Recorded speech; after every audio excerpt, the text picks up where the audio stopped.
Hey guys, I'm Cole from Portage Creative, and I want to talk to you about the Nanook 965 hard case. Calm down before you stress up the groove. The energy a little different when the blessings accrue. Hey, who you talking to? Just know I ain't no regular fool. Could be anything in the world, but I can never be you because I stand tall like I'm on my tiptoes, baby. It was about 10 months ago when I first reached out to Nanook about a 17-day trip that I had coming up, and I wanted some cases that I could take on this trip. When I was looking at the dimensions on Nanook's website, I was measuring my equipment, taking my slider, taking my tripods and everything and measuring it and going, hey, everything's gonna fit except for C-stands.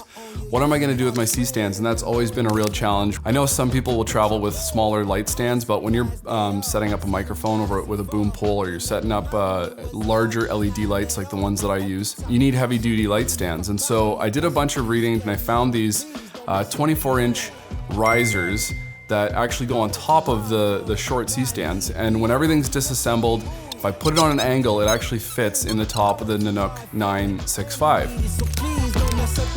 After 10 months, I've actually gone on, I think, an additional 4 trips to the US, multiple flights, multiple rental vehicles. Got my stuff so organized for that trip that when I got home, I started using these cases for most of our local shoots. I think all of our local shoots, except for smaller shoots where I'm just carrying a compact case. And I'll bring my 935 case with me for those.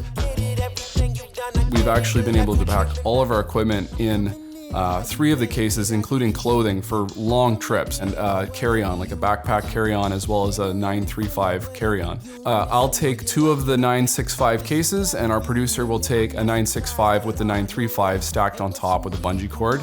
And if we've got longer jaunts in the airport, then sometimes we'll rent a cart and put everything on top of a cart, and that makes it a little bit easier as well. There's 2 things I'm trying to keep in mind when I'm planning for a trip. The first one is being organized when I'm at the shoot. So you want to have your equipment accessible. My dad used to say, if you can't find a tool in 5 minutes, you're losing money.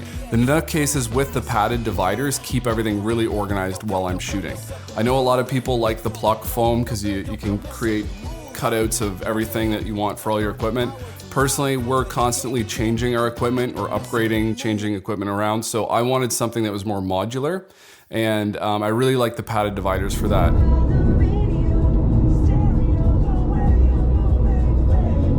I always try to convince our producer to upgrade our rental vehicle to a minivan, not because I like looking like a soccer mom, but these cases actually open all the way in the back of a minivan. I think the one other vehicle was a Jeep that we were able to, it was actually tall enough to open the cases. And so if you fold all the seats down, you put 2 cases back to back, you have all your equipment on either side that you can access without even removing the cases from the vehicle. None of the airlines that we've flown with will take checked baggage if it's over 100 pounds. Thankfully, with these cases fully loaded with our light stands, with our boom poles and lighting and all that stuff, each of the cases are still well under the 100-pound limit, but they are into oversized fees. If you own a video production company, you can create media passes for yourself and for your employees. And as long as you have a badge ID number and name on it and it looks pretty legit, you can actually show that to the airline attendant and they'll give you a discount on your bags. This doesn't apply to every airline, but we've found that a lot of airlines will take this, and that's saved us a lot of money on baggage fees. If you're gonna fly with Air Canada, for example, they won't take anything over 70 pounds. So you gotta pay attention to the airlines you're flying with and what their baggage limits are, as well as the equipment you're putting in these cases while you're planning for your trip.